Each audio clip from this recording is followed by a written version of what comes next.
Coronavirus au Liban, le gouvernement doit approuver un plan pour une relance d'une économie déjà exsangue.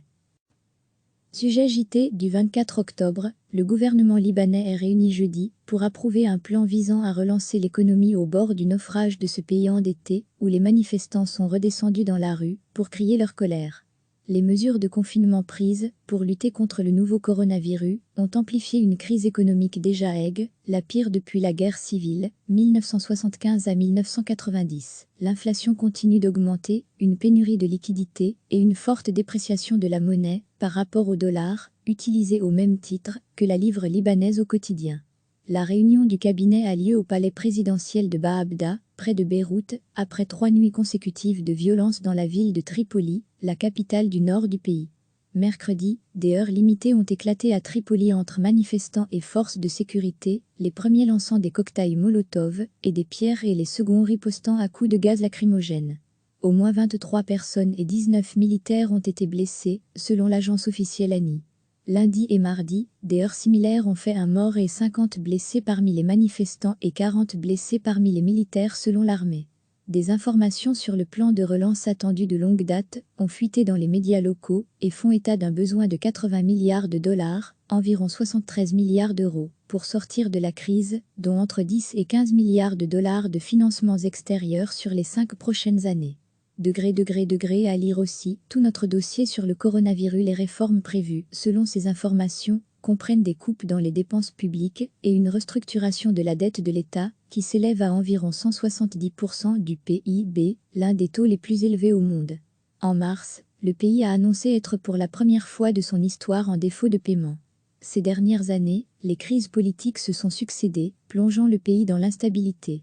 En octobre 2019, les difficultés économiques ont été l'un des déclencheurs d'un mouvement de contestation inédit, avec certains jours des centaines de milliers de Libanais mobilisés pour crier leur ras-le-bol contre l'ensemble de la classe politique, jugée incompétente et corrompue.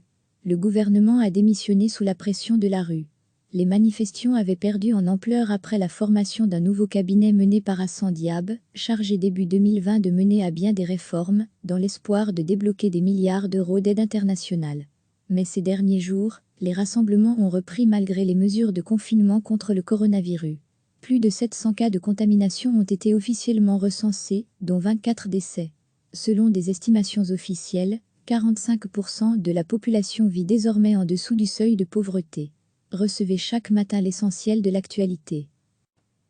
Le gouvernement libanais est réuni jeudi pour approuver un plan visant à relancer l'économie au bord du naufrage de ce pays endetté où les manifestants sont redescendus dans la rue pour crier leur colère. Les mesures de confinement prises pour lutter contre le nouveau coronavirus ont amplifié une crise économique déjà aiguë, la pire depuis la guerre civile, 1975 à 1990. L'inflation continue d'augmenter, une pénurie de liquidités et une forte dépréciation de la monnaie par rapport au dollar, utilisé au même titre que la livre libanaise au quotidien. La réunion du cabinet a lieu au palais présidentiel de Baabda, près de Beyrouth, après 3 nuits consécutives de violence dans la ville de Tripoli, la capitale du nord du pays. Mercredi, des heurts limités ont éclaté à Tripoli entre manifestants et forces de sécurité, les premiers lançant des cocktails Molotov et des pierres et les seconds ripostant à coups de gaz lacrymogène. Au moins 23 personnes et 19 militaires ont été blessés, selon l'agence officielle ANI. Lundi et mardi, des heurts similaires ont fait un mort et 50 blessés parmi les manifestants et 40 blessés parmi les militaires selon l'armée. Des informations sur le plan de relance attendu de longue date ont fuité dans les médias locaux et font état d'un besoin de 80 milliards de dollars, environ 73 milliards d'euros, pour sortir de la crise, dont entre 10 et 15 milliards de dollars de financements extérieurs sur les 5 prochaines années. À lire aussi, tout notre dossier sur le coronavirus. Les réformes prévues, selon ces informations, comprennent des coupes dans les dépenses publiques et une restructuration de la dette de l'État, qui s'élève à environ 170% du PIB, l'un des taux les plus élevés au monde. En mars, le pays a annoncé être pour la première fois de son histoire en défaut de paiement.